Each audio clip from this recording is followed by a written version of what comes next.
Hey everyone, how's it going? Today we're taking a look at secret exits from Super Mario World. There's over 70 levels in the Super Nintendo Mario Adventure, and 24 of these levels contain a secret exit which creates an alternate path on the overworld, connecting Mario to new levels, warp pipes, and can't forget about the warp stars. The overall placement and design of these secret exits are really quite clever and well implemented, which had me thinking about what are the most clever, trickiest to find, and overall favorite secret exits in Super Mario World. The way I tried to think of the rankings was a mix of what surprised me the most with a blend of what I thought were overall the coolest designs. Without further delay, here are the top 10 secret exits in Super Mario World.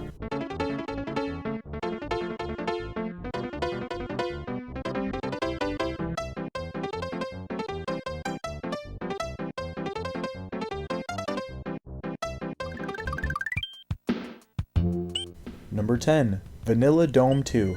There are many tricky little puzzles or effects to be had with P-switches in Super Mario World. These switches change solid brown blocks into obtainable coins. Sometimes the design around P-switches is getting the player to think of bringing it to a different place to use its effects on other brown blocks. Going against basic platforming intuition and how the rest of the level has flowed, we make our way to the left with this P-switch, running through these walls, continuing left and down until we get to a key. We also have to make our way down through the water with it and wind past some fish. Swimming with an object like a block, shell, or a key can feel really slippery in comparison to normal swimming, since it gives you this unusually strong forward pull wherever you're pointing the object. I like the trickery of having to cut back left as you drop deeper into the chasm, and for this secret exit, it grants you access to the red hidden block switch, overall making it number 10 on the list.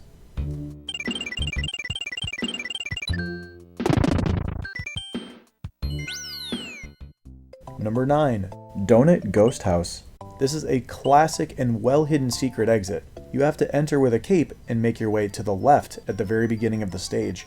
Attempting to fly up through ghosts is counterintuitive for sure, so you'd really have to be curious and thinking outside the box to turn around and try flying up the left side in the very beginning of the level, especially when the presence of the ghosts naturally flush the player forward right away.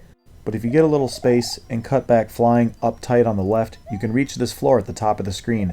You get to run all the way to the right, and you're generously granted 4 1-ups for the secret path that you found. But the biggest prize of all is this, quote, stage that you unlock. It's just an awesome quick stop for power-ups and Yoshi. Being able to swing by to immediately stock up is an incredible perk if you ever wanted just a bit more beef and assurance going into the next challenge. It's called the Top Secret Area. It's an extremely helpful place to have access to if you're ever struggling on any of the stages. You can come here whenever you'd like for your choice of fire flowers, yellow capes, and of course, Yoshi. It's such an easy area to miss. There's absolutely nothing hinting at its existence. In fact, they push the player away from it. It's no wonder why it's called Top Secret Area. Some may argue it higher on the list, which I could understand. One thing is for sure, it's at least worthy of number 9 on the list.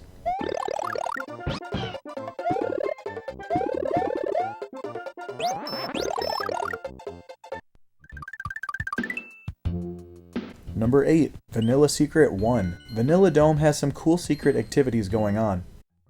Looking at the level prior, how we got here. In Vanilla Dome 1, there's a pretty obvious and simple secret exit. Your first time here, the red block outlines do a great job highlighting there's something up there. And even though you haven't reached this red block switch quite yet, this stage gives you Yoshi, and using him you're able to bump the vine and climb on out, resulting in Mario heading left on the overworld, climbing up the stone side. Which brings you to Vanilla Secret. You have a really cool and unique stage that's vertically oriented with a lot of upward bouncy scaling. If you're curiously looking around at this point, which you probably are after the last secret exit, you may happen to see this pipe on your left. There's a few ways to reach it. There's enough runway to take off at the bottom of the room with the cape once you first find it. By far the easiest options are to fly, or using the spring after activating the blue switch in the Forest of Illusion.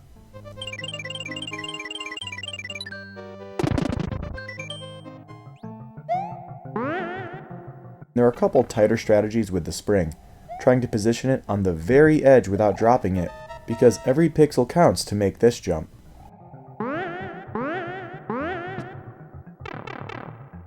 If you want style points, it's really tricky to drop the spring while jumping and time it just right to bounce on it midair. It can definitely take practice getting used to this technique. And you might think you could use Yoshi, but he actually can't reach up here. There's no way to fly him up here. The only way you can move up is by climbing. I just really enjoy the momentum of these two secret exits in a row. Not that Super Mario World doesn't have multiple examples of that. For some reason, it's always stood out to me over here. Plus the rocks are cleared on the overworld to bring you to Star Road, making it number 8 on the list.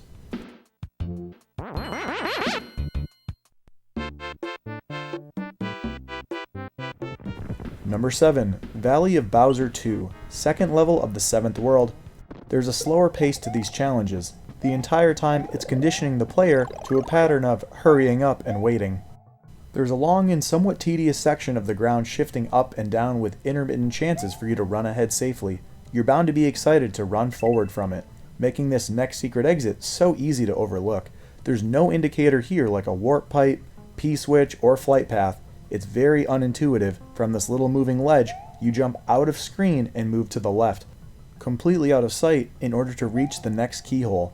It's simple but so easy to miss, and it really stood out to me as a shock when I saw it for the first time.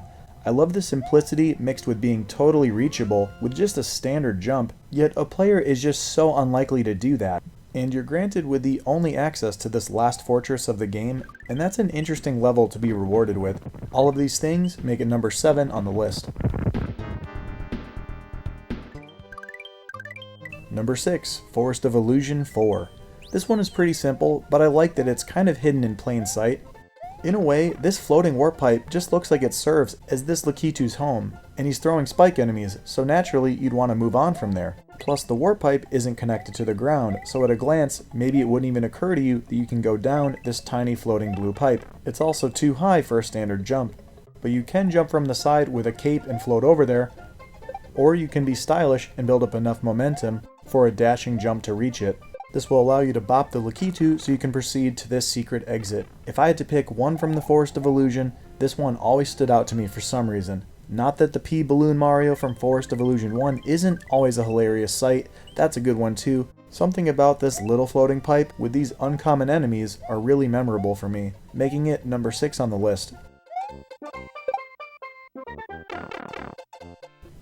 Number 5, Star World 5. There's a real sense of game completion to be had once you get to the final secret exit in Star Road. There's this trail of coins that come out of this block, and all you really need to know here is you wait for it to stop before hitting the P-switch. If you were to just run across, it's pretty obvious you're missing something, and it shouldn't take long to consider flying upward with Cape Mario. There are some barriers to entry here in this level, where you're highly encouraged to get all 4 hidden block switches before completing this secret exit. They make it crystal clear you need more block help if you ever want to move forward. So after yellow, you need green from Donut Plains, red from Vanilla Dome, and blue from Forest of Illusion. And then after all these have been hit, you can finally make a nice free run all the way to the secret exit that grants you access to the biggest bonus in the entire game, the 8 optional bonus levels, making this an important, memorable, and overall wholesome secret exit.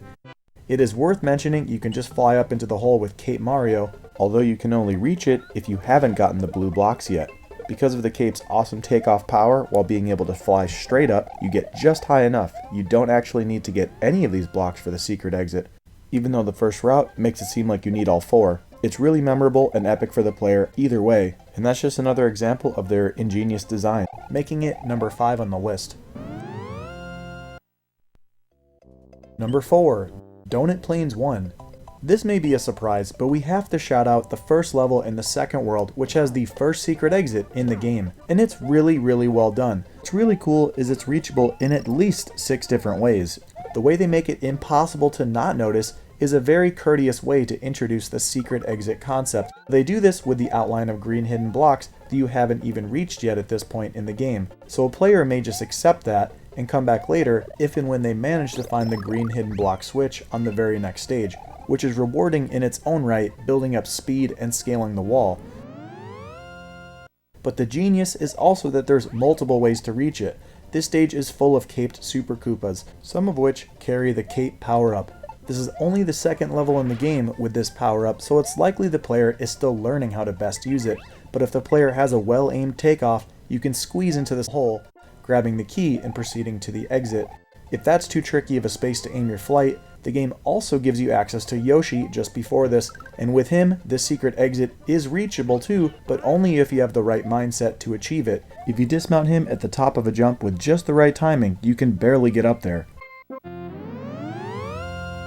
In fact, sometimes it's so tight that the camera doesn't even scroll up with you. It's pretty awesome seeing this effect away from where it's supposed to be. The other two ways we can dismount Yoshi is from the bouncy ramp. We can reach the lower of the two levels. And for the third, we can even do it off of a Super Koopa, which gives you the highest bounce and easiest reach of all. Aside from using the cape to lift off into there, a much harder way to reach it is maintaining flight at just the right height.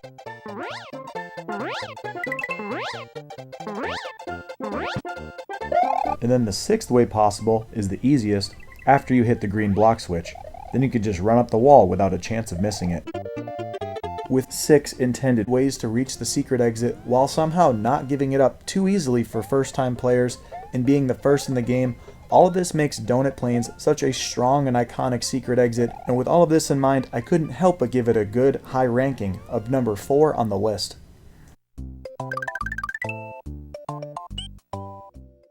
Number 3, Donut Secret House.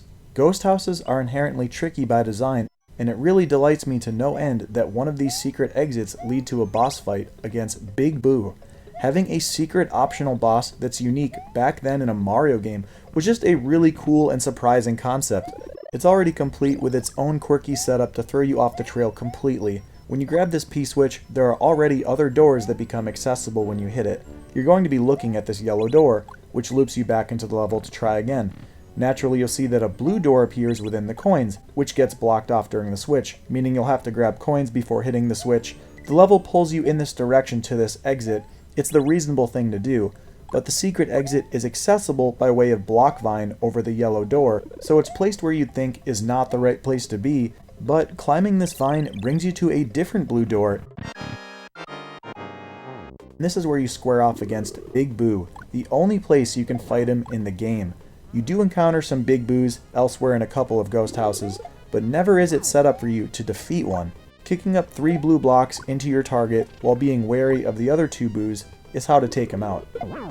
It's just such a surprising and cool secret exit with this boss fight, making it number 3 on the list.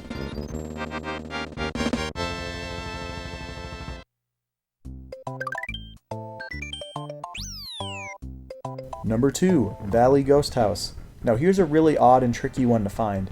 In the final ghost house of the game, there's a room with a P-switch that you want to take with you and use in combination with this unique coin trail box that snakes the coins seemingly however it wants, until you realize it goes whichever way you're facing.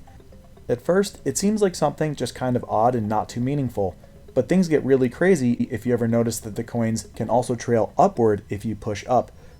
When the P-switch is hit, coins turn into blocks, so if you happen to build stairs with the coins, you could end up seeing this hard-to-reach, well-hidden, small entrance secret exit. As far as how to reach it, it's a small gap the size as normal Mario, half the height of Super Mario, so even if you were to try to fly up there, it would have to be a very precise and honestly janky way to force yourself into the small gap. The clear and intended way is to somehow lead this coin trail right up to the opening off-screen. If you can at least get it very close, you could jump into it normally, or while crouched as Super Mario. Never mind that Mario can jump without actually using his legs at all. Most important thing here is it works. It's a tough secret exit to reach. Overall, it takes some really tricky execution no matter how you go about it, making it number 2 on the list.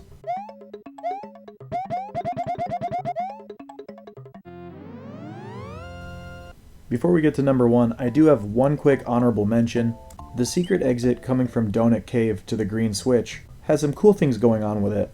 While trying out different warp pipes isn't anything out of the ordinary, the way you reach this key is pretty cool. You have to at least reach this place with Big Mario, so you can press A and break these blocks. And important to mention, Super Mario World is the first Mario game that allows you to kick shells upward. So while holding the shell, you have to jump and kick it up into the block to sprout that vine in order to climb up and grab the key and proceed to the secret exit. You can use Yoshi to make this much easier. Having to climb the vine might make you think you have to leave Yoshi behind, but you can actually bring him with you 2 different ways. With a well-timed takeoff, you can fly up there with the cape, or you can harness the magic blue power that Yoshi gets from blue shells. While a red shell has him spit out fire, holding a blue shell sprouts wings, and you can flap those magical wings all the way up to the secret exit.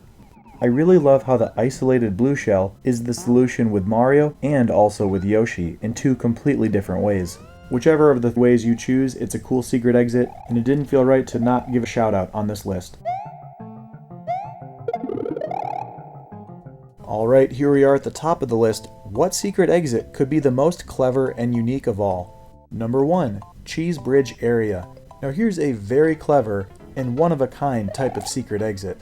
Every single one of these secret exits have been found somewhere in their stage, such as a pipe along the way, taking a P-switch and going a less intuitive direction with it, or having to do something in the very beginning of the stage. But we have something very different on Cheese Bridge. This secret exit could drive a player crazy, as it's nowhere to be found throughout the entire level, all the way to the very end. And sadly enough, when you're trying to find this one, you'll really feel like you're on track with this rare event of hitting this box and flapping wings float without Mario being able to interact with them. It would take some additional knowledge, experimentation, or dumb luck that you touch the wings with Yoshi. And at the very least, you'd think this is where you find the secret exit, but after a bit of flying around, you realize it's not, it's just a bonus area. You come right back wondering where the heck could you possibly check next?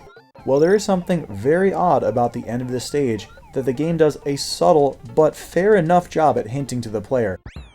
These additional forward arrow signs. These are just about always present toward the end of levels throughout the game. So what are these 2 arrows doing here?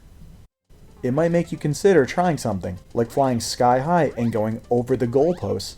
But to no avail, that's not how this works. It still triggers the end of the level. Cheese Bridge Area is a somewhat difficult and dangerous stage too, with motorized saws on multiple tracks. Continuing to hunt in this stage is no walk in the park. If you play through the stage yet again and really analyze the end of the level, the platforms placed below the end goal may get those wheels turning on how to skip the end by going underneath it. But that could be a pretty tough idea to come by. After all, there's only one other level where you can go underneath the goalpost, but that's entirely different. 3 more worlds from now, and made a lot more obvious with a massive runway and 3 arrows begging you to take off. That feels more like a junction, it doesn't feel like a secret. These signs just make it so obvious. The vine that takes you up to the standard goal hardly seems like the only option you have here. The unique challenge here is, if you can't take off underneath and saws are all over the place on the way here, how can you reach this platform? Well, of course there's always the get out of jail free card with sacrificing Yoshi. But getting him here isn't the easiest task either. You have to fly over multiple areas and even bounce on the saws to get where you need to go. It's kind of hardcore, but that's what you need to do to reach the secret exit. The cape on its own is not the easy way. It really does take some practice and experimenting to get the diving and popping back up just right. Whichever way you do it, there's nothing easy or natural about finding this secret exit. Plus, it's cool that it leads to Soda Lake, a great name and possibly the toughest water stage in the game. With how this secret exit is placed beyond the goalposts and the way they go about it, to me, it stands out more than anything else, making it number 1, the top secret exit in Super Mario World. But I'd also love to hear from you guys. What do you think are the top secret exits, or what are some of your favorite levels from Super Mario World? Thank you so much for watching. I look forward to seeing you in the other videos, and I hope you have a great rest of your day.